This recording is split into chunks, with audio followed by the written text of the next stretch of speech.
पानी का घड़ा और शांति का मार्ग। बहुत समय पहले की बात है। भगवान बुद्ध अपने शिष्यों के साथ एक गांव में गए। वह गांव बहुत ही शांत और सुखी दिखाई देता था। वहां के लोग खुशहाल थे। उनके बीच कोई झगड़ा या कलह नहीं थी। बुद्ध के शिष्य इस बात से बहुत प्रभावित हुए।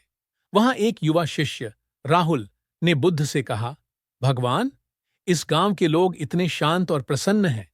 मुझे ऐसा लगता है कि यहाँ की शांति और समृद्धि का कोई विशेष कारण होगा। क्या आप हमें इसे समझा सकते हैं? बुद्ध ने राहुल की जिज्ञासा को देखा और उसे एक कहानी के माध्यम से समझाने का निश्चय किया। उन्होंने कहा, राहुल, इस गांव की शांति का रहस्य जानने के लिए तुम्हें एक छोटी सी यात्रा करनी होगी। लेकिन उससे पहले मैं तुम्हें एक कहानी सुनाता हूं। राजकुमार और पानी का घड़ा। बहुत समय पहले एक राज्य में एक राजकुमार था जिसका नाम धीरज था। धीरज अपने शांत स्वभाव और धैर्य के लिए पूरे राज्य में प्रसिद्ध था। वह हमेशा लोगों के बीच शांति और सामंजस्य बनाए रखने का प्रयास करता था। लेकिन एक दिन राज्य में अकाल पड़ गया। पानी की कमी हो गई और लोगों के बीच पानी के लिए झगड़े शुरू हो गए।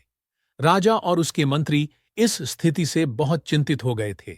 राजा ने धीरज को बुलाकर कहा, पुत्र, हमारे राज्य में पानी की कमी के कारण लोग एक दूसरे से लड़ रहे हैं। अगर हमने जल्द ही कोई उपाय नहीं किया तो यह स्थिति और भी बिगड़ जाएगी। तुम्हें इस समस्या का समाधान खोजना होगा।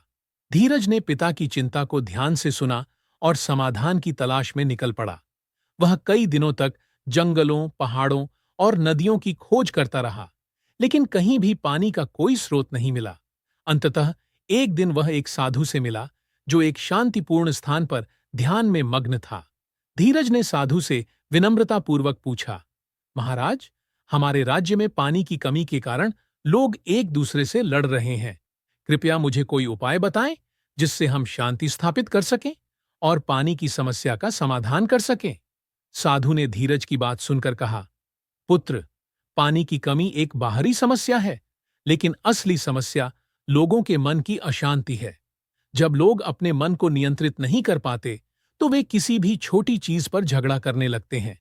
अगर तुम उन्हें सिखा सको कि शांति कैसे बनाए रखी जाती है तो वे किसी भी परिस्थिति में संतुलित रह सकते हैं। धीरज ने साधु की बात समझी, लेकिन उसने पूछा, महाराज, अगर लोगों को पानी की आवश्यकता है तो वे कैसे शांत रह सकते हैं? उनकी बुनियादी जरूरतें तो पूरी करनी ही होंगी। साधु ने मुस्कुराते हुए पास ही पड़े एक खाली घड़े की ओर इशारा किया और कहा, इस घड़े को देखो, इसमें पानी नहीं है, फिर भी यह खाली नहीं है।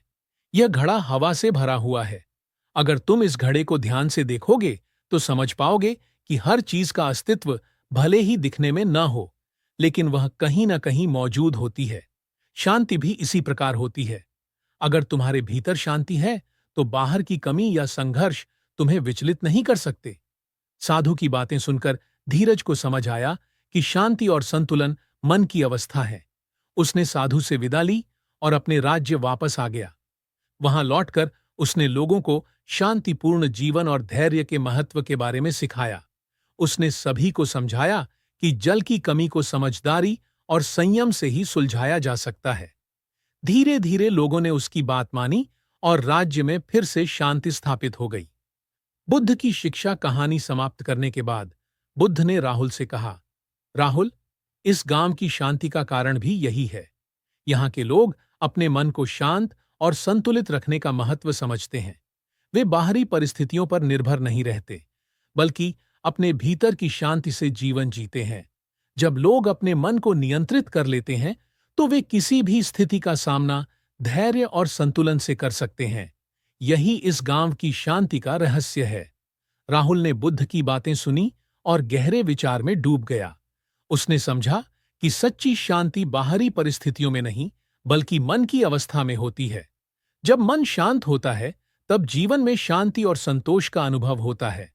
इस कहानी से हमें यह सीख मिलती है कि जीवन की कठिनाइयों और संघर्षों का समाधान केवल बाहरी उपायों से नहीं होता। असली शांति और संतुलन हमारे भीतर होता है और इसे पाने के लिए हमें अपने मन को नियंत्रित करना सीखना होता है। भगवान बुद्ध का यह उपदेश हमें यह सिखाता है कि शांति कोई बाहरी वस्तु नहीं, बल्कि हमारे भीतर की अवस्था है और इसे पाने के लिए धैर्य, संयम और आत्मनिरीक्षण की आवश्यकता होती है।